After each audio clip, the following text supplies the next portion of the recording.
बिस्मिल्लाहिर्रहमानिर्रहीम। अस्सलाम वालेकुम डियर स्टूडेंट। आज का हमारा टॉपिक है प्रॉपर्टीज़ ऑफ रिस्पिरेटरी सरफेस। तो सबसे पहले हम पढ़ेंगे कि रिस्पिरेटरी सरफेस क्या चीज़ है, फिर हम प्रॉपर्टीज़ के तरफ जाएंगे।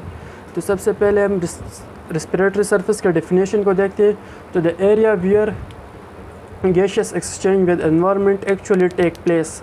तो रिस्पिरेटरी सरफेस हमारे पास वो एरिया होता है जहाँ पे एक्चुअल में एनवायरनमेंट के साथ गैशियस एक्सचेंज हो रही होती है, तो इस जगह को हम रिस्पिरेटरी सरफेस कहते हैं।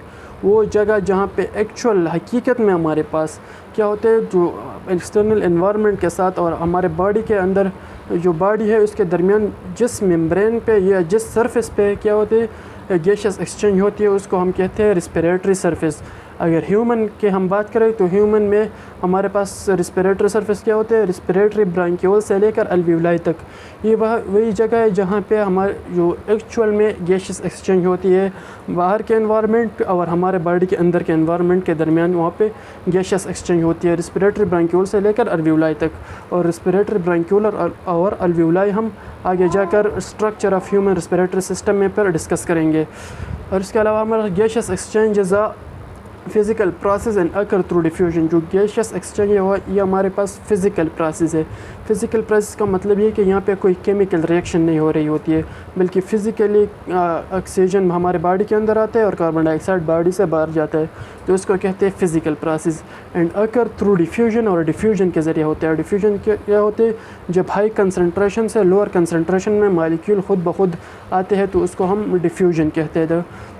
Movement of molecule from higher concentration to the lower concentration. इसके अलावा अब हम आते हैं रिस्पिरेटरी सरफेस के बारे में हमने पढ़ा। अब हम आते हैं प्रॉपर्टीज़ ऑफ रिस्पिरेटरी सरफेस के रिस्पिरेटरी सरफेस की कुछ खसूसियात होते हैं। अगर वो खसूसियात किसी सरफेस में पाई जाती है तो उसको हम रिस्पिरेटरी सरफेस कहते हैं। अगर उसमें कोई खसूसियात किसी सरफेस में न मौजूद हो तो इसको फिर हम रिस्पिरेटरी सरफेस नहीं कह सकते। तो सबसे पहले आता है it must be permeable. Permeable का मतलब ये कि वो अलाउ करेगा गैसेस को कि इससे पास हो रही हो मतलब कार्बन डाइऑक्साइड अंदर जाएगा और जो कार्बन डाइऑक्साइड बाहर आएगा और ऑक्सीजन के अंदर हमारे बॉडी में जाएगा, तो ये परमिएबल होगा। यहाँ पे परमिएबिलिटी होनी चाहिए। सबसे पहले प्रॉपर्टी है एक रिस्पिरेटरी सरफेस का कि वो परमिएबल हो, इसमें परमिएबिलिटी हो। और दूसरी बात है इट शुड बी मॉइस्ट। दूसरी प्रॉपर्टी हमारे पास ये है कि वो मॉइस्ट हो। मॉइस्ट का मतलब ये कि यहाँ पे नमी प्रेजेंट हो। अगर नमी हो तो इस वजह से क्या होती है कि जो गैसेस है उसमें डिज़ोल्व होते हैं और आसानी से क्या होते हैं यहाँ पे गैसेस एक्सचेंज होती है। दूसरी मॉइस्चराइज का मतलब एक फ़ायदा हमारे पास ये भी है कि जब ये मॉइस्ट होते हैं उससे हमारे जो रिस्पिरेटरी सरफेस के जितने भी डेलिकेट टिश्यूज़ हैं उसको नुकसान नहीं पहुंचता, वो डैमेज नहीं होते हैं। तो इट शुड बी मॉइस्ट होने चाहिए। तीसरे it should have thin membrane. और जो हमारे पास जो रिस्पिरेटरी मेम्ब्रेन है ये बहुत थिन होनी चाहिए। अगर हम अपने बॉडी में देखें तो हमारे बॉडी में क्या बाहर स्किन मौजूद है, लेकिन स्किन एक रिस्पिरेटरी मेम्ब्रेन नहीं है हमारे पास। क्यों नहीं है रिस्पिरेटरी मेम्ब्रेन या रिस्पिरेटरी सरफेस? क्योंकि इसके थिकनेस ज़्यादा है। जिस मेम्ब्रेन की भी थिकनेस लेस देन 1 mm हो फिर हम उसी को क्या कहते हैं, उसको हम रिस्पिरेटरी मेम्ब्रेन कहते हैं। और हमारे पास रिस्पिरेटरी मेम्ब्रेन की जो थिकनेस है वो लेस देन 1 mm होनी चाहिए। तो वो ये थिन मेम्ब्रेन होनी चाहिए, बहुत ज़्यादा थिन, कि जिसका जो थिकनेस है वो 1 mm से कम हो।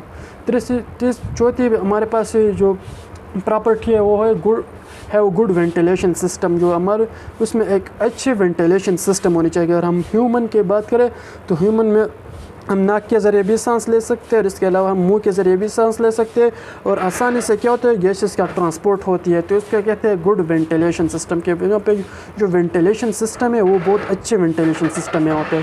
इसके अलावा नंबर 5 है हाईली वस्कुलराइज्ड। जो रेस्पिरेटरी सरफेस है वो हाईली वस्कुलराइज्ड होनी चाहिए। हाईली वस्कुलराइज्ड का मतलब क्या है कि रिच ब्लड सप्लाई, के यहाँ पे ब्लड का सप्लाई रिच होनी चाहिए।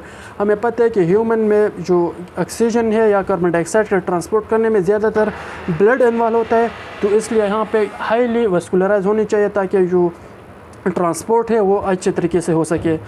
इस पे हमारे पास आते हैं should have large surface area. Large surface area का मतलब है कि जो हमारे पास जो सरफेस एरिया है रिस्पिरेटरी सरफेस का वो लार्ज होनी चाहिए, क्योंकि जितने सरफेस एरिया लार्ज होगी इतनी जो हमारे पास जो डिफ्यूजन है वो ज़्यादा होगी। जो diffusion is directly proportional to surface area. जितनी सरफेस एरिया ज़्यादा होती है तो इतना डिफ्यूजन ज़्यादा होता है। जितना डिफ्यूजन ज़्यादा होता है तो आसानी से गैसेस एक्सचेंज होती है।